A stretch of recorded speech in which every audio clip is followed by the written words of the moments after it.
आप सभी का फिर से एक बार स्वागत है लेक्चर में। तो जैसा कि हम जानते हैं कि हम कवर कर रहे हैं की नेशनल इंस्टीट्यूशंस को, और प्रीवियस लेक्चर में हमने स्टार्ट किया था ट्रिब्यूनल्स को और हमने कवर किया था कुछ पार्ट्स को ट्रिब्यूनल के। तो इस लेक्चर में बेसिकली हम कंटिन्यू करेंगे ट्रिब्यूनल्स को। ऑलराइट, हम कुछ और फैक्ट्स को कवर करेंगे ट्रिब्यूनल के बारे में। मुझे उम्मीद है कि आपने प्रीवियस पॉइंट को अच्छे से रिवाइज कर लिया था जिससे पहले कि आप इस लेक्चर की तरफ आए हैं, क्योंकि जैसा मैं आपको बोल चुका हूं ये आपके अपने बेनिफिट के लिए ही है। ऑलराइट, इस नोट के साथ आइए लेक्चर को शुरू करते हैं। तो बेसिकली जैसा कि हम जानते हैं जो ट्रिब्यूनल्स हैं बेसिकली उनको इंट्रोड्यूस किया गया था 42nd अमेंडमेंट एक्ट 1976 में। ऑलराइट, किसके लिए, किस क्राइटेरिया के लिए, ऑब्जेक्टिव के लिए, ताकि वो हैंडल कर सके केसेस को विथ स्पेशलाइजेशन के साथ में रिक्वायर्ड। ऑलराइट, क्योंकि जैसा कि आपने डिस्कस किया था यहाँ पे कई सारे पेंडिंग केसेस थे कोर्ट के सामने पहले से ही। तो इसका मतलब ये हुआ कि अगर स्पेशल केसेस भी कोर्ट में आने शुरू हो जाए तो कोर्ट और ज्यादा बर्डन हो जाएगा। और हम जानते हैं कि जो आर्टिकल 323A है या फिर आर्टिकल 323B था वो बेसिकली इंट्रोड्यूस हुए 42nd एक्ट 1976 के बाद। ऑलराइट, 42nd अमेंडमेंट एक्ट 1976 ने इनको इंट्रोड्यूस किया था। तो जो स्पीडी डिस्प्यूट रिजोल्यूशन था वो बहुत इंपॉर्टेंट है, क्योंकि इस काइंड ऑफ थिंग्स के लिए बेसिकली जो ट्रिब्यूनल्स है उनको बनाया गया था। इसका एम है to expedite disputes by providing an alternative forum with a specialised focus. जैसा कि मैंने आपको बोला भी था कि मान लीजिए अगर ये कोर्ट है जिसके पास पहले से ही कॉमन केसेस हैं और उनके पास फिर आ जाते हैं स्पेशल केसेस भी। ऑलराइट, तो इस सिनेरियो में जो कोड है वो पहले से ही ऑक्यूपाइड है, और जब स्पेशल केसेस आते हैं तो उनको फिर चाहिए होता है एक्सपर्ट रिव्यू। ऑलराइट, और एक्सपर्ट रिव्यू के बाद जो एक्सपर्ट कमेंट है या फिर जो एक्सपर्टीज रिपोर्ट है उसको कोर्ट रिव्यू करता है। ऑलराइट, और फिर सुनवाई शुरू होती है। तो ये होता है लंबा प्रोसेस। तो इस प्रोसेस को काउंटर के लिए हमने एस्टैब्लिश किया स्पेशल कोर्ट को या स्पेशल केसेस के लिए ट्रिब्यूनल्स को, जिन्हें डायरेक्टली ट्रिब्यूनल्स मिल जाते हैं जबकि उन्हें इस रास्ते से नहीं जाना पड़ता ट्रेडिशनल कोर्ट्स के। तो ये था आपका मीनिंग स्पीडी डिस्प्यूट रिजोल्यूशन का। एडमिनिस्ट्रेटिव एफिशिएंसी की अगर हम बात करें तो बेसिकली इंडिया में जो जुडिशरी है वो प्रोटेक्टर होती है जस्टिस की और लॉ की। जैसा कि मैं आपको पहले ही बता चुका हूं प्रीवियस लेक्चर में, और मैं आपको कैसे कह सकता हूं ये चीज कि अगर आपको याद हो कि मैंने आपको बताया था कि बेसिकली जो पावर्स होती हैं वो डिवाइडेड होती हैं 3 डिविजन्स में जब इंडिया की बात होती है, 1, 2 और 3। और आप कह सकते हैं डेमोक्रेसी में बेसिकली जो पावर्स हैं वो डिवाइडेड होती हैं 3 एरियाज में। लेजिस्लेचर पावर, ऑलराइट, फिर आता है आपका एग्जीक्यूटिव पावर और फिर आता है आपका जुडिशियल पावर्स। ऑलराइट, तो अगर हम बात करें इनके बारे में एक के बाद एक तो हमें पता चलेगा कि बेसिकली जो लेजिस्लेचर होता है वो रिस्पॉन्सिबल होता है रूल्स बनाने के लिए और लॉज बनाने के लिए। ऑलराइट, जो एग्जीक्यूटिव होता है बेसिकली वो रिस्पॉन्सिबल होता है आपका लॉज को इंप्लीमेंट करने के लिए, और जुडिशरी जो होती है बेसिकली रिस्पॉन्सिबल होती है आपकी कि वो रिव्यू करे द इम्प्लीमेंटेशन। ऑलराइट, ताकि प्रोटेक्ट किया जा सके लॉ वायलेशंस को और सेव किया जा सके राइट्स ऑफ पीपल जिन्हें अफेक्ट करता है लॉ।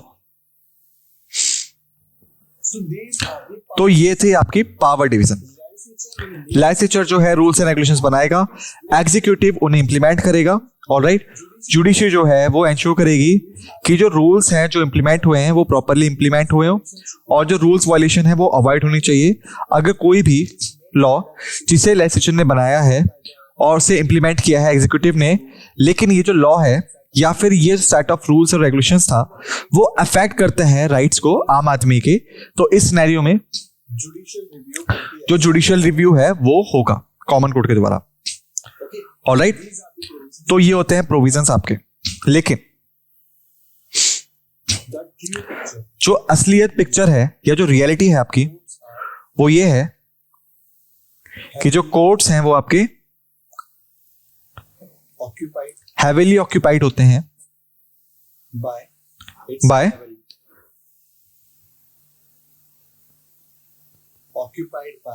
occupied हैं by numerous cases file every day, जो कि फाइल होते हैं हर दिन, और या फिर कहें numerous cases, कई सारे numerous cases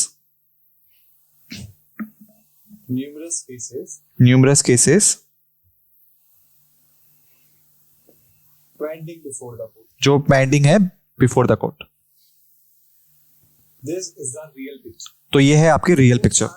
जो कोर्ट है वो आपके हैवीली ऑक्यूपाइड हैं उन केसेस से जो कि हर दिन फाइल होते हैं, और न्यूमरस केसेस जो है वो पहले से ही पेंडिंग है। इसी वजह से Because of the limited resources, limited resources की वजह से, you can say limited judicial manpower, या फिर आप कहें लिमिटेड जुडिशियल मैन पावर या रिसोर्सेज की वजह से we have हमें the administrative efficiency of administrative efficiency जो है जुडिशरी की affected. उससे सेक्रीफाइस करना पड़ता है या फिर वो अफेक्ट हो जाती है बेसिकली, क्योंकि जो कोर्ट है वो एबल नहीं है हर एक मैटर्स में केयरफुली, हालांकि ये अपना बेस्ट करने की कोशिश करते हैं, लेकिन तब भी ये हैवीली ऑक्यूपाइड है न्यू केसेस से और उन केसेस से जो यहाँ पे पहले से ही थे, ऑलराइट।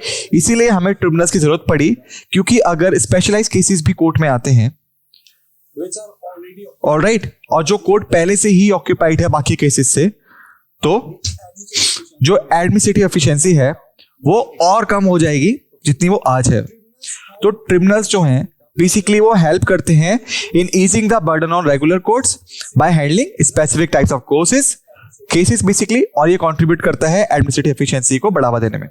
अगर ये एक रेगुलर कोर्ट है मान लेते हैं जिसके पास 100 केसेस पहले से ही हैं, उस पे पेंडिंग है ये केसेस, और इस सिनेरियो में अगर 10 और special case, remember I'm telling you, मैं स्पेशलाइज केसेस की बात कर रहा हूं, इसको याद रखिएगा। इसका मतलब हुआ कि इन्हें कोई भी कॉमन केस मैन की तरह हैंडल नहीं कर सकता, इनको स्पेशल नॉलेज चाहिए, स्पेशल टीम चाहिए और स्पेशल हियरिंग चाहिए, और इसके बाद इनको प्रॉपर जुरिसडिक्शन चाहिए। तो अगर ये है स्पेशलाइज केसेस और ये भी ऐड हो जाते हैं आपके ऑलरेडी पेंडिंग केसेस में, तो टोटल 110 केसेस कोर्ट के पास हो जाएंगे। यानी मतलब हुआ कि जो बर्डन है वो बढ़ जाएगा और बढ़ता चले जाएगा on the on regular courts. लेकिन अगर मान लें कि अगर we establish the हम इस्टेब्लिश कर दें tribunal ट्रिब्यूनल को, which is designed to handle जिसे डिजाइन किया गया है इन 10 केसेस को हैंडल करने के लिए, ऑलराइट। उनके पास पहले से ही एक्सपर्ट टीम है, पहले से रिसोर्सेज है जिनकी रिक्वायरमेंट है इस केस की हियरिंग में। तो जो रेगुलर कोर्ट है वो उन 100 केसेस पे काम कर सकता है, कंटिन्यू कर सकता है, ऑलराइट। और जो 10 केसेस हैं इनको हैंडल करेगा ट्रिब्यूनल। इसका मतलब हुआ कि जो बर्डन है वो कम हो जाएगा, तो जो एडमिनिस्ट्रेटिव एफिशिएंसी है कोर्ट की वो बढ़ जाएगी। अब मुझे लगता है कि आपको कॉन्सेप्ट समझ में आ गया होगा। चलिए आगे बढ़ते हैं। फिर है हमारा अपील मैकेनिज्म। तो ये बहुत इंपॉर्टेंट होता है। कई केसेस में जो ट्रिब्यूनल्स के डिसीजन है उनको अपील किया सकता है हाई कोर्ट्स में, यूजुअली जो था हाई कोर्ट्स, उसके बाद आता है सुप्रीम कोर्ट। और ऐसा कैसा हुआ, याद रखिए मैंने प्रीवियस लेक्चर में आपको बताया था कि वो था आपका 42nd अमेंडमेंट एक्ट 1976, जिसने इंट्रोड्यूस किया था ट्रिब्यूनल सिस्टम को इंडिया में। और क्या उसके बाद काफी सारे प्रोविजंस आए यहाँ पे उस केस को टेक आउट करने के, decisions of ताकि जो डिसीजंस है the tribunals ट्रिब्यूनल के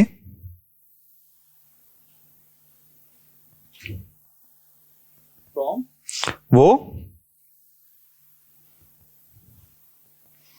बाहर चले जाएं jurisdiction of High Court and high court और Supreme Court. Supreme court. और जैसा मैं आपको बता चुका हूं, रिमेंबर रखिएगा, मैं आपको बता चुका था कि ये जो ट्रिब्यूनल्स हैं बेसिकली होते हैं आपके quasi judicial body, quasi Judicial body. Judicial body. Might be the expert वो हो सकते हैं एक्सपर्ट उस फील्ड के, लेकिन जरूरी नहीं है कि वो अवेयर अबाउट हो जुडिशियल प्रोसीजर से या एक्शन से जो कि उस केस में लेना चाहिए था during during that case. That case. Okay. Alright, तो That's why इसी वजह से, because of this thing, क्योंकि इस चीज की वजह से it was कि Chandra Kumar case ये था आपका चंद्र कुमार केस 1997 1997 का, जिसमें Supreme Court जो सुप्रीम कोर्ट था put उसने decision डिसीजंस को वापस ले लिया, of the tribunals और के या फिर कहें उसने ट्रिब्यूनल्स पे एक डिसीजन लागू कर दिया tribunals कि under the अब वो आएंगे under the jurisdiction of supreme court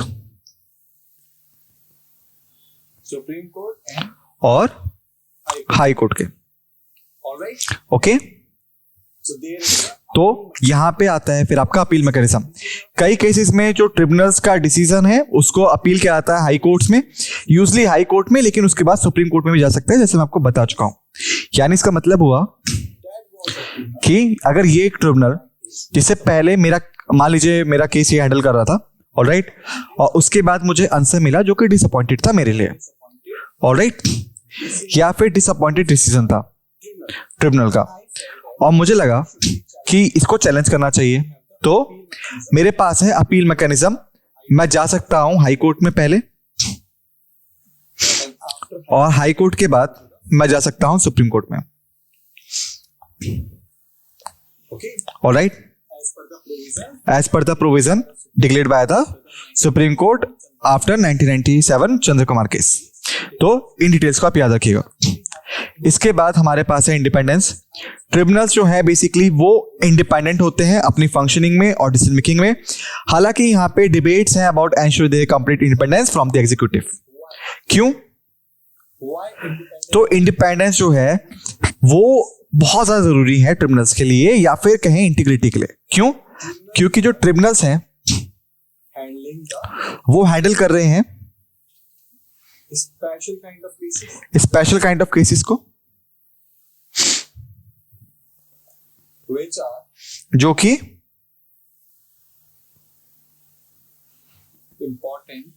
important है for for countries country well-being point of view के वेलबींग के लिए, and they also having और इनके पास judiciary power जुडिशरी पावर भी है, and और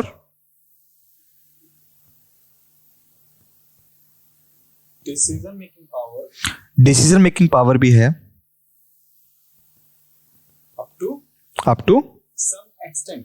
सम extent. It is very necessary तो ये बहुत नेसेसरी होता है कि इनकी जो इंडिपेंडेंसी है वो एंश्योर की जा सके, और यहाँ पे कोई भी इंटरफेरेंस नहीं होनी चाहिए आउटसाइड से, from from outside outside. because क्योंकि अगर ऐसा होता है तो इसका मतलब ये हुआ कि इनकी जो क्रेडिबिलिटी है या फिर इनकी जो आप कह सकते हैं भरोसेमंद चीज है वो डाउट में जा सकती है, and it will be harmful. और ये होगा फुल फॉर द नेशन। क्योंकि It's very necessary. ये बहुत जरूरी है कि इनको ट्रिब्यूनल्स को इंडिपेंडेंट रखा जाए बाहर के इंटरफेरेंस से। ऑलराइट, क्यों? क्योंकि जैसे मैं आपको बता चुका हूं, क्योंकि इनके पास जुडिशरी पावर है, डिसीजन मेकिंग पावर है, और ये स्पेशल केसेस को हैंडल करते हैं, ऑलराइट। तो कंट्री के पॉइंट ऑफ व्यू से, वेलबींग के पॉइंट ऑफ व्यू से ये बहुत इंपॉर्टेंट होता है कि यहाँ पे कोई भी इंटरफेरेंस ना हो, ताकि इनकी जो भरोसेमंदी है वो बनी रहे, ऑलराइट। और ये अच्छा होगा देश के लिए भी। अब हमारे पास है प्रोमिनेंट ट्रिब्यूनल्स इन इंडिया। अब हम बात करेंगे कई सारे ट्रिब्यूनल्स के बारे में जो हमारे पास हैं, इस कंट्री में हैं, और कैसे वो फंक्शन करते हैं और कौन से उनके प्रोविजंस हैं जो कि उनसे जुड़े हुए हैं। तो पहला है हमारे पास central administrative tribunal, in short. तो बेसिकली इसे एस्टैब्लिश किया था आर्टिकल 323A ने, ऑलराइट। और ये सिर्फ और सिर्फ पार्लियामेंट के द्वारा ही एस्टैब्लिश हो सकता है as per the provisions of article 323A। तो जो कैट है वो एजुकेट करता है डिस्प्यूट्स को और कंप्लेंट्स को जो रिलेटेड है रिक्रूटमेंट से और सर्विस कंडीशन से सेंट्रल गवर्नमेंट एम्प्लॉयज की, या फिर ऑल इंडिया सर्विसेज के एम्प्लॉयज से। जैसे कि आप कह सकते हैं कि अगर यहाँ पे सिविल सर्वेंट्स हैं,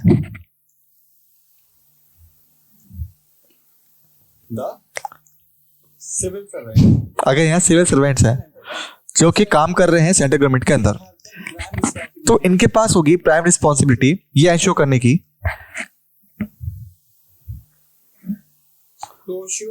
socio economic development of people उस काम से जो वो कर रहे हैं। लेकिन मान लीजिए कि अगर यहाँ पे सर्विस कंडीशन के साथ कुछ गलत होता है, रिक्रूटमेंट प्रोसेस में कुछ गलत होता है, मान लेते हैं भेदभाव हुआ, पार्शियलिटी थी, या फिर सीनियर्स का मिसबिहेवियर था, ऑलराइट। मान लीजिए हैं कि प्रमोशन को इशू था, ऑलराइट। मान लेते हैं कि कुछ और केसेस थे जो कि हुए आपके वर्क प्लेस पे इन गवर्नमेंट एम्प्लॉयज के, तो ये लोग कहाँ जाएंगे? अगर ये जाते हैं कोर्ट में तो इनको बहुत लंबा समय बिताना पड़ेगा, क्योंकि मैं आपको बता चुका हूं कोर्ट जो है पहले से ही ऑक्यूपाइड है कई केसेस के द्वारा। तो इस सिनेरियो में जो सेंट्रल एडमिनिस्ट्रेटिव ट्रिब्यूनल है वो होता है इनका गिरते को तिनके का सहारा, ऑलराइट। क्योंकि अगर इनको कोई भी इशू है अपने रिक्रूटमेंट में, सर्विस कंडीशन में, तो इसके लिए ये सेंट्रल एडमिनिस्ट्रेटिव ट्रिब्यूनल जा सकते हैं। इसके लिए ही उनको एस्टैब्लिश किया गया था। उसके बाद आता है हमारा स्टेट एडमिनिस्ट्रेटिव ट्रिब्यूनल, जिसको भी आर्टिकल 323 ने ही एस्टैब्लिश किया था। और ये एक्ट था आपका एडमिनिस्ट्रेटिव ट्रिब्यूनल एक्ट 1985। तो अब आपको पिक्चर मिली होगी कि क्यों मैंने आपको कहा था कि 1976 में ट्रिब्यूनल्स को इंट्रोड्यूस किया गया और 1985 में उनको एस्टैब्लिश किया गया। और यहां पे है आपका प्रूफ। तो इस एक्ट में या 1985 के एक्ट में जो एडमिनिस्ट्रेटिव ट्रिब्यूनल एक्ट था उसको पास किया गया और उसने 3 ट्रिब्यूनल्स को बेसिकली एस्टैब्लिश किया। पहला था central administrative tribunal, alright.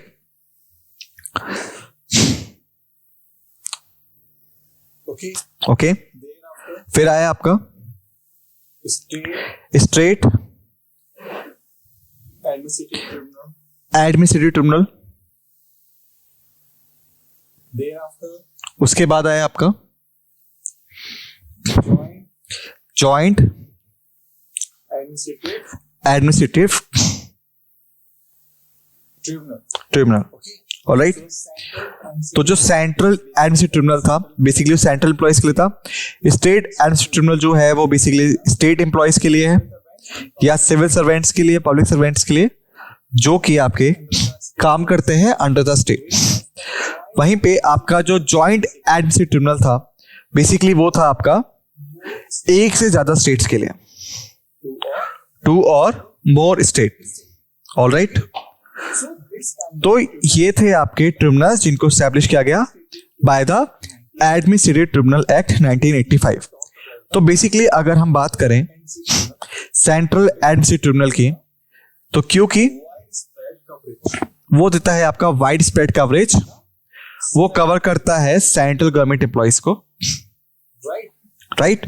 So that's why they तो इसकी वजह से इनके पास होती है वाइड स्प्रेड कवरेज। तो बेसिकली having इसके पास seats. है 17 seats, Okay. Alright, Across across all over India, all over all over India. India. Out of them, out of them 15 are basically जो 15 हैं वो हैं benches of high court, high courts. High court की benches हैं, और जो बाकी दो हैं Are वो है आपकी not the high court. High court bench नहीं है, बल्कि वो है आपकी जयपुर और Lucknow, Okay. Alright. This is about the central और ये था आपका about central administrative tribunal, tribunal. Alright. और कैट भी आप इन शॉर्ट कह सकते हैं sir. So remember these details. तो इन डिटेल्स को याद रखिएगा। 17 सीट्स पूरे इंडिया में है इनके पास, 15 उनमें से हाई कोर्ट बेंचेस, और जो बाकी दो बची वो है जयपुर और लखनऊ में, लेकिन वो हाई कोर्ट बेंच नहीं है। जो आपका सेट है वो सिमिलर फंक्शन परफॉर्म करता है कैट की तरह, लेकिन सिर्फ स्टेट लेवल पे और फॉर स्टेट गवर्नमेंट एम्प्लॉयज के लिए। यानी जो सेंट्रल एडमिनिस्ट्रेटिव ट्रिब्यूनल है सेंट्रल एम्प्लॉयज के लिए करता है, वही सेम चीज स्टेट एडमिनिस्ट्रेटिव ट्रिब्यूनल स्टेट के लिए करता है। फिर है हमारे पास बहुत ही इंपॉर्टेंट या बहुत ही interesting income tax appellate tribunal, ITAT, alright. Mostly अगर आपने मूवी देखी हो जैसे रेड होगी,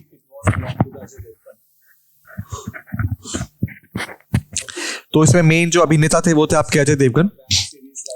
और यदि अगर आपने वेब सीरीज देखी हो जैसे स्कैम 1992 जो की थी आपकी हर्षद मेहता के ऊपर, तो मुझे उम्मीद है कि आपको पता होगा इनकम टैक्स रेट्स के बारे में।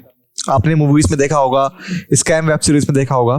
तो बेसिकली क्या होता है, जो इनकम टैक्स है आपका इंडिया में, उसको पावर मिलती है इनकम टैक्स एक्ट 1961 से, जो स्टैब्लिश करता है इनकम टैक्स डिपार्टमेंट को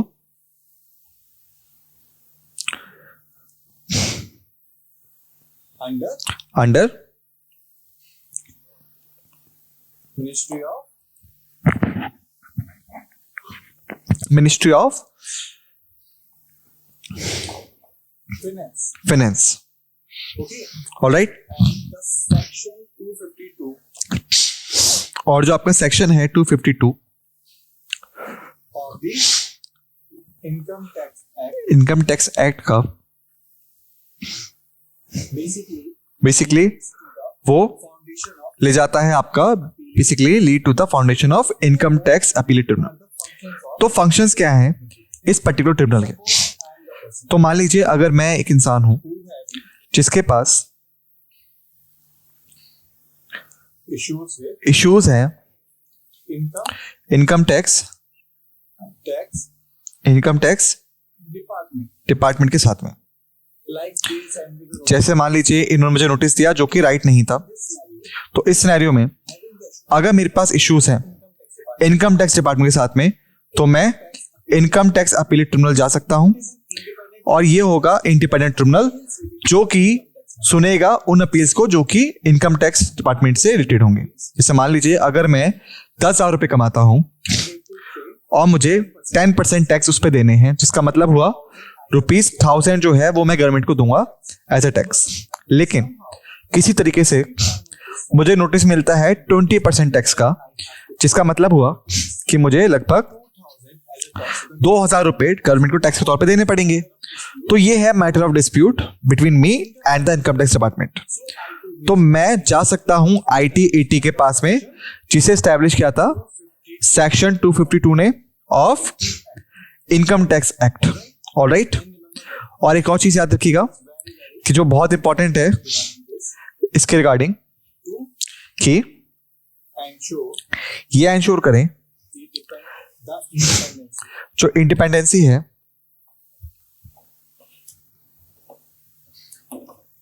of the of ITAT. ITAT, It is वो under आती है आपकी control of control of Ministry of Law law and and Justice, not under ना कि under control of Ministry of Finance. Ministry of finance.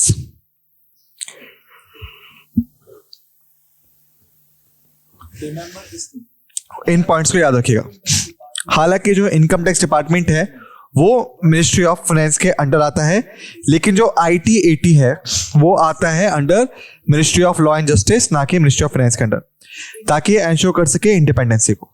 Thereafter, if we talk about फिर हमारे पास national green tribunal. तो basically for environmental protection, environmental protection के लिए हमने दो loss को पहले पास किया था। पहला था national environmental tribunal act, tribunal Act act 1995. 1995 का। Thereafter, उसके बाद we had passed हमने पास किया National national Environment environment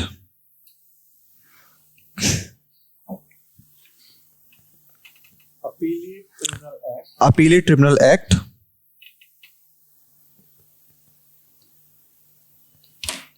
in in 1997. 1997। Okay. Alright, These are the two main acts तो ये थे आपके दो मन एक्ट्स जिसने की एनजीटी की फाउंडेशन रखी, लेकिन not established ये इस्टेब्लिश नहीं करते एनजीटी को। in the reports of law. अगर हम लॉ कमीशन की रिपोर्ट देखें They recommended the तो ये रिकमेंड करते हैं special स्पेशल tribunal ट्रिब्यूनल्स को or court और कोर्ट्स को to handle जो हैंडल करेगा cases regarding केसेस को regarding environment. Environment. Okay. Alright, The law commission और जो लॉ कमीशन था बेसिकली वो इंस्पायर्ड है आपका स्पेशल कोर्ट से, इसके लिए of of New Zealand New Zealand और and Australia. Australia. So they also recommended the तो इन्होंने भी सेम चीज को रिकमेंड किया। और फाइनली 2000 ये था आपका 2010 जब National national Green green Tribunal. Tribunal जो था, एक्ट जो था इसका, वो पास हुआ It was established. और ये स्टैब्लिश हुआ as a statutory body. Okay. Alright, Remember this. तो इस पॉइंट को याद रखिएगा। तो जो एनजीटी है बेसिकली डील करता है उन केसेस के साथ में जो कि रिलेटेड होते हैं आपके एनवायरमेंटल प्रोटेक्शन के साथ में और कंजर्वेशन के साथ में। इनके पास है जुडिक्शन ओवर सिविल केसेस जो कंसर्न करते हैं एनवायरमेंटल लॉज को एंड पॉलिसीज को, और इनके पास है mandate to resolve cases Within within 6 months of 6 months of filing up. okay. Alright, So within 6 months तो सिर्फ और सिर्फ 6 मंथ्स में एनजीटी को वो केसेस सॉल्व करने पड़ते हैं रिगार्डिंग द एनवायरमेंट, जो कि स्टैब्लिश हुआ था आपका 2010 में। लेकिन इसकी जो फॉर्मेशन थी वो स्टार्ट हुई थी नेशनल एनवायरमेंट ट्रिब्यूनल एक्ट से 1995 में, और फिर आया आपका national environment appellate tribunal act 1997। फिर लॉ कमीशन ने रिकमेंड किया स्पेशल ट्रिब्यूनल और कोर्ट को, जैसे कि आपके होते हैं न्यूजीलैंड में, ऑस्ट्रेलिया में, ताकि वो इस चीज को देख सके। और फाइनली 2010 में हमारे पास आया NGT as a statutory body. फिर आता है हमारे पास डेथ रिकवरी ट्रिब्यूनल। तो बेसिकली ये हैंडल करता है केसेस को जो रिलेटेड होते हैं आपके रिकवरी ऑफ डेट्स जो कि आए हैं बैंक से और फाइनेंशियल इंस्टीट्यूशन से। जैसे मान लीजिए अगर ये एक बैंक है this is the person. और ये एक इंसान है। Now the banks अब जो बैंक है, बैंक ने बोला कि आपने 10 lakhs 10 लाख का लोन लिया था, alright, and if you are not repaying और अगर आप लोन को वापस नहीं कर पाते तो हम आपकी सिक्योरिटी को बेच देंगे जो कि आपने बैंक को सबमिट की थी as a collateral.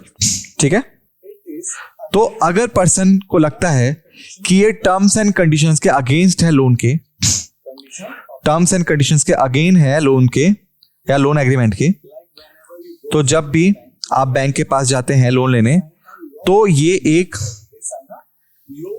Loan agreement sign करवाते हैं आपके साथ में। लोन एग्रीमेंट के तौर पे आपको कुछ कोलेटरल सिक्योरिटी सबमिट करनी पड़ती है, जो कि होता है आपका इक्विवेलेंट अमाउंट में जितना लोन आपने लिया है। अगर आप पैसे को वापस नहीं कर पाते तो बैंक आपकी कोलेटरल सिक्योरिटी को बेच देता है और रिकवर करता है अमाउंट को। लेकिन मान लेते हैं कि इस केस में जो बैंक है वो उस इंसान से बोलता है 10 लाख रुपए वापस करने के लिए, नहीं तो उसकी कोलेटरल सिक्योरिटी को बेच देगा। जो इंसान है, ये जो पर्सन है, ये कहता है कि ये टर्म्स एंड कंडीशंस के अगेंस्ट है लोन एग्रीमेंट के जो हमने साइन किया था। तो ये होता है डिस्प्यूट। और ये डिस्प्यूट कहाँ रिजॉल्व होगा? ये होगा DRT में रिजॉल्व, डेट रिकवरिकल ट्रिब्यूनल। तो बेसिकली ये जो है ये हैंडल करता है उन केसेस को और डिसीजन देता है उन केसेस पे 90 days जो होते हैं आपके डेप्थ के with in the 90 days, extend up to 1 और इसको बढ़ा के करा सकता है 180 डेज। तो इसका मतलब हुआ मिनिमम 90 डेज और मैक्सिमम 180 डेज में DRT को वो केस रिजॉल्व करना पड़ेगा जो उसके साथ फाइल अप हुआ है। इसके बाद securities appellate tribunal SAT SAT hear करता है उन अपील्स को जो कि होते हैं against order pass by SEBI और बाकी रेगुलेटरी अथॉरिटीज से, जो कि होते हैं आपके सिक्योरिटी मार्केट में। अगर मान लीजिए कि ये है आपका सिक्योरिटी मार्केट या स्टॉक मार्केट,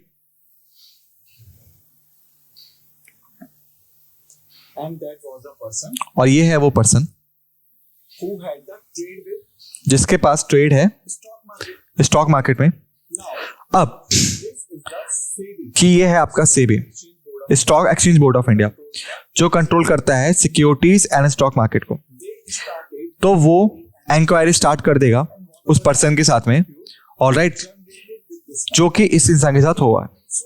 तो क्या होता है, ये इंसान कहां जाएगा? ये इंसान इस फैसले के खिलाफ जा सकता है सिक्योरिटीज अपीलेट ट्रिब्यूनल में, जो कि हियर करेगा इस केस को और जुरिसडिक्शन देगा इसके खिलाफ। इसके बाद अगर हम बात करें intellectual appeal property appellate board के बारे में, तो ये है IPAB। ये अपील करता है उन हीट्स को जो कि होते हैं आपके इंटेलेक्चुअल प्रॉपर्टी राइट्स के, इंक्लूड करता है पेटेंट्स को, ट्रेडमार्क्स को और कॉपीराइट्स को।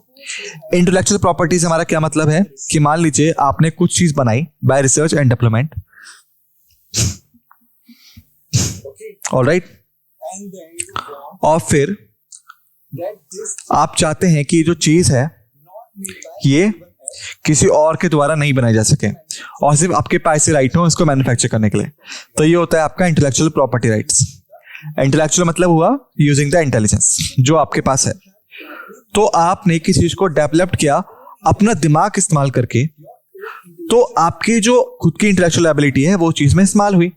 तो इसीलिए ये जो चीज है या तो पेटेंटेड हो सकती है या फिर इसको बचाया जा सकता है through the manufacturing by the others, और ये होता है आपका intellectual property.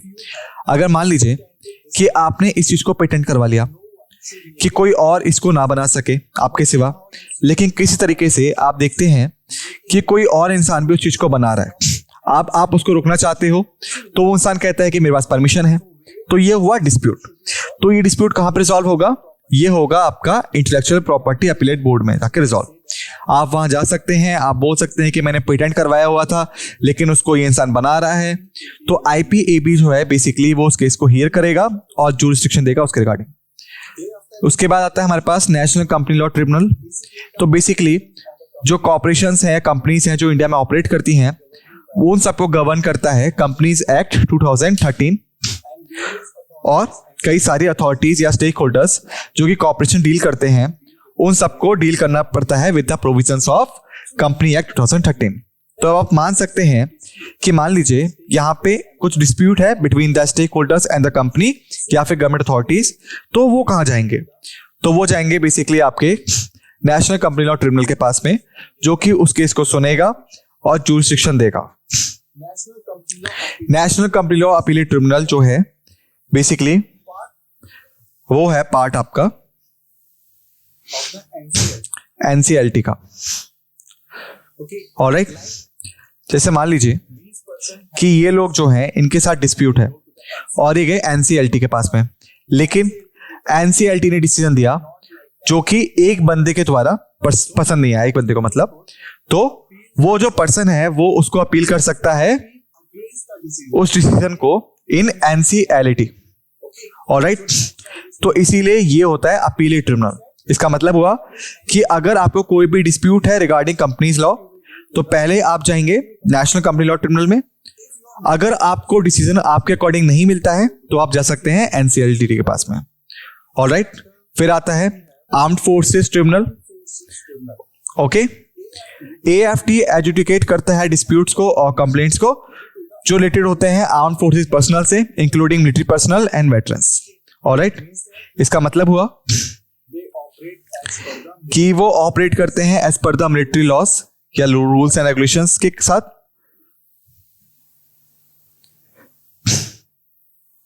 and remember one. और एक और चीज याद रखिएगा जो बहुत इंपॉर्टेंट है, The chairperson जो चेयरपर्सन है of these tribunals उस ट्रिब्यूनल का appointed for 4 years, वो बेसिकली अपॉइंट होता है 4 इयर्स के लिए या 70 इयर्स के लिए age, या फिर 70 इयर्स ऑफ एज के लिए, जो भी पहले आ जाए। whereas the members of the जो मेंबर्स है ट्रिब्यूनल के वो बेसिकली अपॉइंट होते हैं 4 इयर्स के लिए या फिर 67 इयर्स ऑफ एज के लिए। age, ऑलराइट, remember तो इन पॉइंट्स को याद रखिएगा। ओके, सो स्टूडेंट्स, इस लेक्चर में हमने ट्रिब्यूनल्स को कवर कर लिया है। मुझे उम्मीद है कि आपको इस लेक्चर में चीजें समझ में आई होंगी, कई और चीजें आपने नोटिस भी की होंगी। ये मेरी हम्बल रिक्वेस्ट है आपसे कि आप सभी फैक्ट्स एंड फिगर्स को अच्छे से रेगुलर बेसिस पे रिवाइज कर लीजिए ताकि आपको चीजें अच्छे समझ में आए। ऑलराइट, तो नेक्स्ट लेक्चर में हम स्टार्ट करेंगे एक और इंपॉर्टेंट की नेशनल इंस्टीट्यूशन को। तब तक आप सभी फैक्ट्स एंड फिगर्स को रिवाइज कर लीजिए। इस नोट के साथ हम इस लेक्चर को समाप्त करते हैं। आप सभी का धन्यवाद।